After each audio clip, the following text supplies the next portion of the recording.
If you're a content creator, you're not alone. According to a report by Signal Fire, 50 million people worldwide now consider themselves a part of the creator economy. And according to Goldman Sachs, the creator economy could expand to $500 billion by 2027. There's a lot of reasons why. According to a report by Deloitte, 3 out of 5 consumers surveyed said that they would consider buying from a brand that comes with a recommendation from an influencer that they trust. So with all of this growth and some creators quitting, what's going on? I have some theories. If you're new here, my name is Kathy. This is Motivation Code. Motivation Code is an assessment that tells you what makes you tick, what gets you motivated. And I think if you understand what motivates you, staying engaged with the things that you're passionate about is much easier. If you'd like to learn more about Motivation Code, there are links in the description box below. But let's look at what happens when you start out on the content creation journey and lose your motivation. We get started as a content creator because there's something about the content you're creating that is powerful to you. There's a story you want to tell, there's a topic about which you are passionate, but a lot of content creators can get derailed. They can get derailed by a lot of different things. First of all, if you are on YouTube and you're creating content, the YouTube Studio application tells you all the time what the algorithm thinks about your work. If you knock one out of the park, the algorithm rewards you. You might even get confetti in the background telling you that one of your videos is one of the best you've done in the past 10 videos. If your videos are not landing with your audience, however, the algorithm numbers could be a little disheartening. You may second guess whether or not you should be creating content at all. You may get divorced from that initial passion that you had that got you started as a content creator. Creating content also comes with a lot of challenges. There's perfectionism. There's the idea that you have to be consistent all the time, and there are different influencers telling you you need to post 3 times a week, 4 times a week. If you're on TikTok, there are some influencers who will tell you that you need to be posting every single day. When algorithms change on various platforms, it could pull the rug out from under you, wondering whether or not you even belong on that platform anymore. All of these variables can take you away from your initial purpose. But I'd like you to think about what that purpose really is.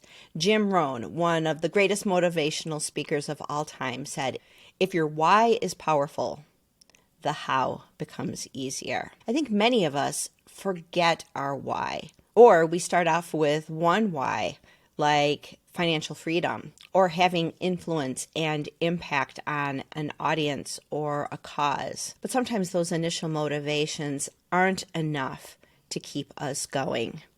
Then you might have competition that shows up and you start comparing yourself to others, maybe in your niche or maybe others who are more successful than you by various standards. You might get derailed by audience comments that might be a little negative. All of these external factors or external comparisons can derail you. But if you know what motivates you, if you know your motivation code, if you know your why, the how becomes easier. You are on purpose, but you're not on purpose with something outside of you. You're on purpose with who you really are. This is why I think Motivation Code can help. If you know that your primary motivational dimension is visionary, then you'll want to ensure that the content that you're creating is aligned to the impact that you want to make in the world. If you are a relator, your community is going to be the thing that motivates you the most. If you know yourself and you know your purpose, you know your why, creating content for the long haul becomes much easier.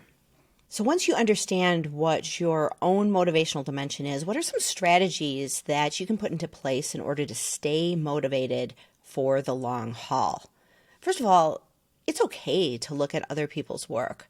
It's okay to compare yourself to others even. It's okay to look at other people's work and say, hey, I really like this content somebody has created in that niche. I wonder how it might work for mine. Or this other creator has created something in my niche and I think I can do better. Comparing yourself from a positive standpoint, can be a motivator, but make sure it's aligned with your why, the reason why you're creating content to begin with. Inspiration from others can become a collaboration of sorts and can be very positive. I'm sure there's people out there who are looking at the work that you're creating and getting inspiration from it. Why not be inspired by what others are doing? Also, focus on your personal brand. There are plenty of faceless YouTube, TikTok channels that are doing all sorts of creative things. But when it comes right down to it, there's no one who can communicate exactly like you. You've got an angle, a perspective, an experience, something authentic that is 100% you that you can bring to your content. Don't polish it up and make it look perfect for some perceived eyes of a critic out there. Be 100% you, because that becomes your competitive advantage. It's really important to diversify your revenue streams. If you're a YouTube content creator and YouTube is paying you via AdSense and that's your primary source of income, the algorithms change can affect your bottom line. Make sure you diversify where your income is coming from. Make sure that you're trying out different social networks. You never know if the message that you're bringing to one channel is going to resonate somewhere else. The only way you'll ever know is by giving it a shot. If you know your motivational dimension is dependent on working with other people, for example, if you're a relator and working with other people is important to you, it's important that you collaborate. Find other content creators who are in the same niche as you, and rather than competing against them, find ways that you can work together, share ideas. Here's the thing, even though those channels might be competitive to you, there's still no one 100% like you. Your audience is there for you for a reason. They're there because you have a message, a way of speaking, an authenticity that no one else can copy or replicate. The deeper you dive into that authenticity and bring that to your content, the greater your power. Keep the faucet of creativity flowing. There's an article I'll link down below about the creativity faucet. Sometimes you have to create your worst work in order to clear out the gunk that's in your mind so that creativity can really flow. In The Artist's Way, Julia Cameron talks about morning pages.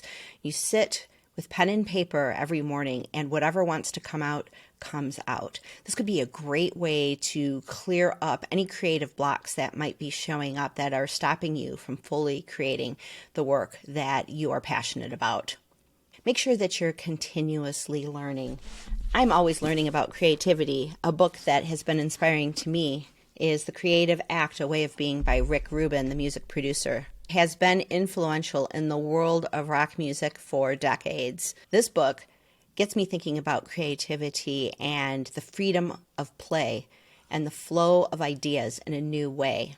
Continuous learning, not just about creativity, but about things that are happening in your niche in the news, can inspire you for your next great project. And finally, play. Playful, childlike exuberance it's who we are. Rick Rubin in his book talks about how we are all creators. Finding that wellspring of inspiration where you feel free, where ideas flow, where inspiration really happens, those downloads of new thoughts and new ideas can be some of the most inspiring and motivational activities that you can ever take part in. Make sure you give yourself room to be in nature, to just go for a walk, to just be with your ideas and to allow creativity to flow. When you're in your creative self, at least for me, and probably for you if you're a content creator, your greatest motivation is going to be there waiting for you. Oftentimes people will talk about, well, I couldn't get that done because I just didn't feel motivated to do it. But if you understand who you are and how you're motivated, that motivation and that creative spark are always there waiting for you.